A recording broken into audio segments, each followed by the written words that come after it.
à la lumière des propos que j'ai pu tenir, d'ailleurs, pas plus tard encore qu'hier, et du rôle que joue aujourd'hui le Rwanda dans le conflit à l'est du Congo, je vais m'autoriser à questionner l'administration fédérale de la coopération au développement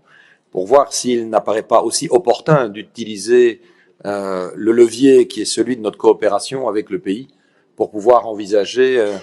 à tout le moins la suspension des aides ou peut-être des démarches qui seraient susceptibles de matérialiser l'indignation que j'ai pu partager hier au nom du gouvernement belge. Et du reste, vous aurez noté que dans l'accord de gouvernement, nous sommes extrêmement directs et explicites sur la responsabilité du Rwanda, que l'on exhorte à veiller de manière directe ou indirecte, en utilisant en sous-main le M23, à se retirer de l'est du Congo. On peut craindre effectivement que Goma ne soit pas la destination finale.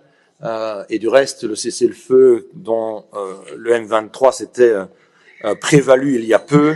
a très rapidement volé en éclats, puisque au moment même où je terminais la conférence de presse hier avec la ministre des Affaires étrangères de la République démocratique du Congo, nous étions informés de nouvelles reprises de combats à l'initiative du M23. Et du reste, on voit bien la rhétorique employée par le Rwanda qui vise à justifier ces démarches pour préserver leur propre intégrité territoriale, s'inspire de la rhétorique que l'on connaît à l'est de l'Europe pour le moment. Il faut donc qu'on soit à cet égard d'une extrême vigilance et qu'on soit également très ferme. Et la ministre des Affaires étrangères congolaise a pu apprécier d'entendre une nouvelle fois la Belgique tenir un discours non ambigu en la matière, reconnaissant qui était agressé et qui était l'agresseur, bien loin des postures de double standard, parfois un peu d'équidistance que d'autres pays peuvent tenir, leurs intérêts stratégiques étant parfois bien différents des nôtres, mais avec la volonté ferme de la part du Royaume de Belgique, et le mérite en revient d'ailleurs à mon prédécesseur, qui avait, pas plus tard encore que le mois dernier, fin janvier, dans les instances du Conseil européen, plaidé pour qu'il y ait des mesures fortes qui soient prises par les pays européens, telles que par exemple la suspension du dialogue politique et sécuritaire avec le Rwanda, la suspension aussi du protocole d'entente sur les matières premières critiques entre l'Union européenne et le Rwanda, ou encore d'autres mesures liées au financement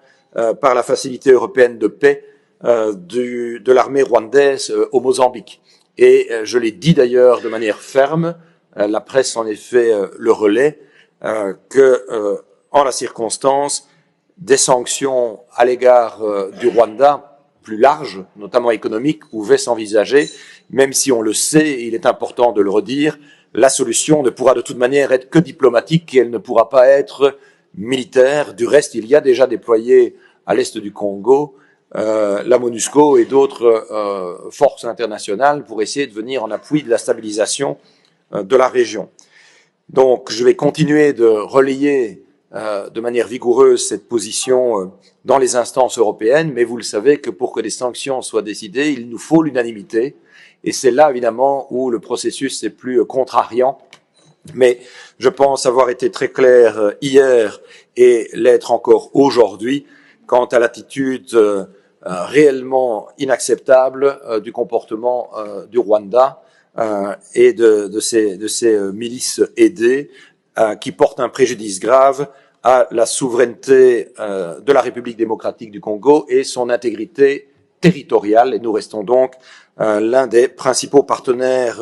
de soutien de la RDC, qui n'est pas exempt non plus de devoir faire des efforts et peut-être de ne pas, y compris à l'est du Congo, s'appuyer sur une série de milices. Nous avons pu en échanger, mais ce qui est certain, c'est que l'inviolabilité du territoire national de la RDC doit pouvoir être préservée.